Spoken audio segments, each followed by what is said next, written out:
Sa isang classified US military intelligence report, lumabas ang isang nakakabahalang impormasyon kung saan mabilis di umanong pinalalakas at pinaghahandaan ng China ang kanilang commercial ferry fleet, hindi para sa ordinaryong operasyon kundi para magamit sa isang posibleng invasion ng Taiwan. Ang tanong ngayon, bakit mahalaga ang mga ferry at paano ito nagiging bahagi ng mas malawak na plano ng Beijing laban sa Taipei? Ako po si Roy Z and welcome sa Kien Thoughts. Kung hilig mo ang mga ganitong uri ng videos, mag-like at mag-subscribe para lagi kang updated sa ating mga susunod na upload. Ayon sa report mga kabayan, target ng China na makapagpatayo ng 70 roll-on, roll-off ferries bago sumapit ang taong 2026.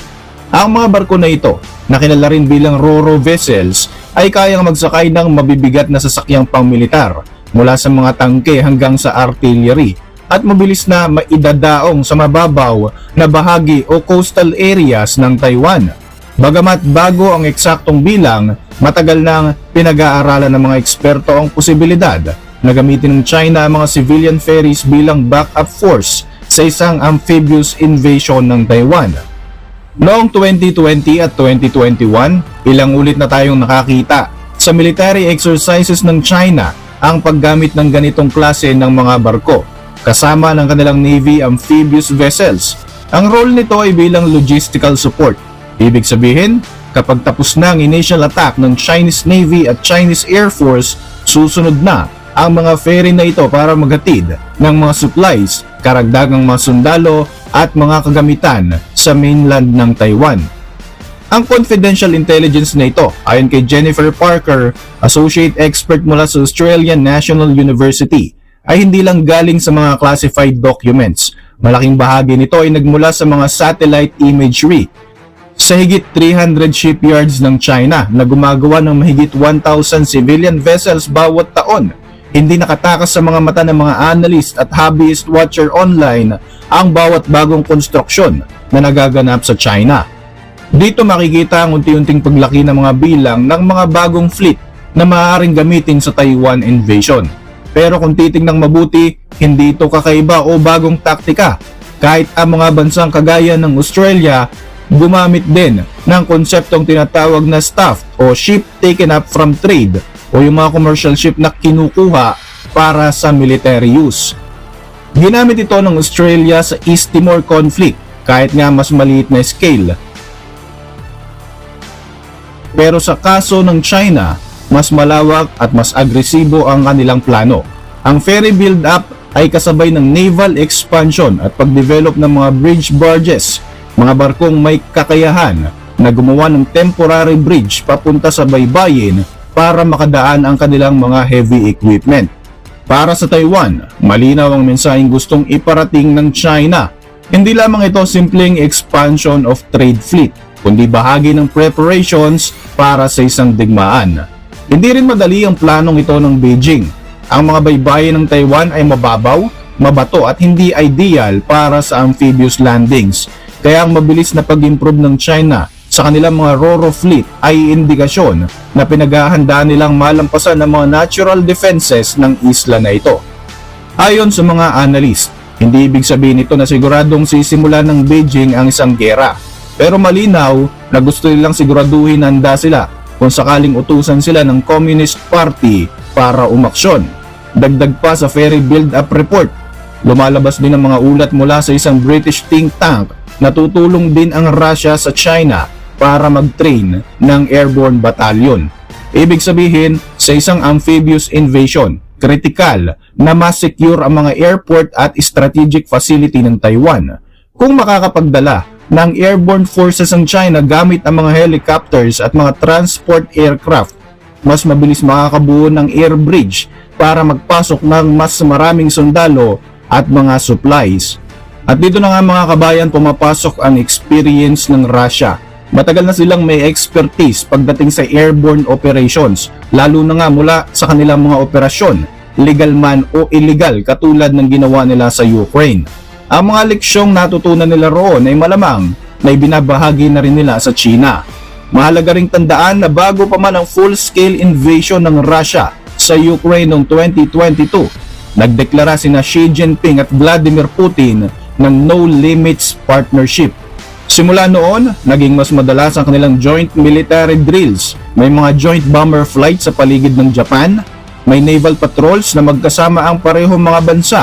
At ayon sa Moscow, nagkaroon pa raw sila ng joint submarine patrol kasama ang China, bagamat maraming mga eksperto ang duda kung totoo talagang nangyari ito. Sa madaling salita, unti-unting natututo ang dalawang bansa ng pagsamahin ng kanilang military capabilities, isang development na nakakaalarma para sa mga bansang pro-democracy sa Asia. Ang lahat ng ito ay nakabase sa timeline ng China hinggil sa planong pagsakop sa Taiwan. May malinaw na military modernization plan ng China. Isa sa mga milestone ay ang taong 2027, ika-100 anibersaryo ng People's Liberation Army. Ayon sa planong ito, by 2027, dapat ay handa na ang PLA Air Force, Navy at Ground Forces para magsagawa ng invasion sa Taiwan kung kinakailangan.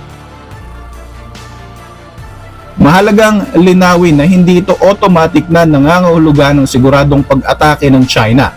Pero ang malinaw ay magiging capable na ang kanilang militar. At kapag may kakayahan na ang isang bansa, mas lumalakas ang loob nito at mas lumalaki ang posibilidad na gamitin nila ito, lalo na kung naniniwala silang hindi sapat ang depensa ng kabilang panig.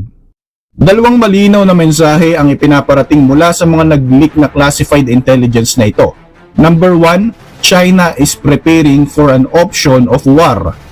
Hindi man ito direktang deklarasyon ng digmaan, pero ang lahat ng kilos nila, mula sa ferry build-up, joint drills with Russia, hanggang sa cyber at space preparation, ay indikasyon na gusto nilang maging handa sa isang digmaan. Number 2, the world must pay attention. Ang nangyayari ngayon ay kahalintulad ng mga historical patterns bago ang malalaking mga conflict.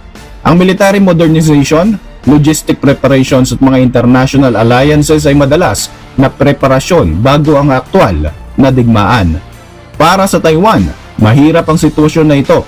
Sa isang banda, alam nilang mahirap ang amphibious invasion dahil nga sa kanilang geography at military readiness. Pero sa kabilang banda, hindi rin nila kayang baliwalayin ang logistical preparations na ginagawa ng Beijing. Kaya para sa Taipei, malinaw na bahagi ng expansionist intention ng China ang mga ferry na ito. At kung pagsasama-samay ng mga ro-ro fleet, bridge barges at airborne battalion support mula sa Russia, makikita natin ang larawan ng isang posibleng full-scale invasion strategy. Ang lahat ng ito mula sa mga classified US intelligence, satellite tracking hanggang sa mga joint military exercises ay nagpapakita na ang Taiwan Strait ay isa sa pinakadelikadong flashpoint ng mundo ngayon. Hindi sigurado kung kailan o kung mangyayari man ang Taiwan invasion. Pero isang bagay ang malinaw. Naghahanda ang China na gawin ito kung kinakailangan. Galing na rin mismo ito sa bibig ni Chinese President Xi Jinping. Para naman sa international community, sapat ba ang kanilang ginagawa para pigilan, hadlangan o kahit ipagpaliban ang possibility na ito? Ang build-up ng civilian ferries ay maaaring mukhang simpleng infrastructure project lamang para sa mata ng iba. Pero sa likod nito, nakatago ang isang mas malalim na plano. China is quietly but deliberately preparing for war. At kung hindi man agad matugunan o maagapan, maaaring magigising na lang ang mundo isang araw na mga ferry na dapat ay nagdadala ng mga pasahero at kalakal ay nagdadala na pala ng mga tangke at mga sundalong papunta sa mismong teritoryo ng Taiwan. Para sa inyong mga reaksyon, mag-iwan lang ng komento sa ibaba ng video na ito. At para manatiling updated sa ating mga susunod na upload, siguruhing mag-subscribe. I-like mo na rin ang ating mga video bilang suporta. Muli, ako po si Royzy at maraming salamat sa patuloy na pagsubaybay sa ating channel.